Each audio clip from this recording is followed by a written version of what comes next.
So a couple of other lessons I think might be interesting to you. One is what we're finding in our work every day is that spin is meeting its match. And that the kind of work that we do requires things that do not rely on top-down communications at all. So this is an example of a campaign that I think is a good example of where spin becomes disastrous. So Chevron ran a campaign a couple of years ago, I don't know if any of you guys remember this, called We Agree, in which they proudly proclaimed, they had sort of slightly generic statements like, oil companies should be nice, we agree. And they released this campaign. They spent hundreds of millions of dollars on paid media. It was a huge, huge effort. They, of course, were trying to present themselves as pro-environment, even though they're one of the biggest funders of climate change denialism.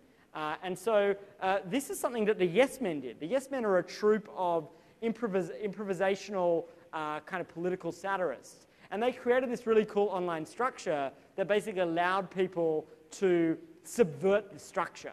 So people could take the We Agree ads, remix them in the ways that you see there, and basically undermine the premise. It turned out that this, of course, had far more virality and currency than the ads themselves.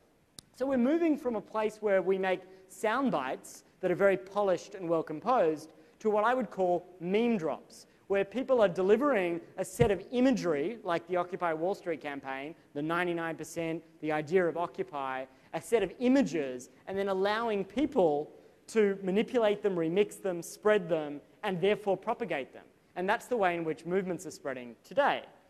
But my message for you today is that memes, or for that matter games, are not enough. That it's important to build for the long term. So this is a concept that we call the commitment curve.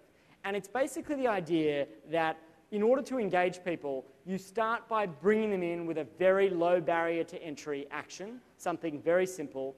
You progressively build their commitment over time, and you scale the movement that way. And the individual actions you take, like engagement in the game, have to be encased in this broader commitment curve and in this broader narrative, which is often missing, in my view, from these kinds of things. So this is an example of a particular moment in time, a campaign that GetUp ran, that I think is a great example of how you can turn a story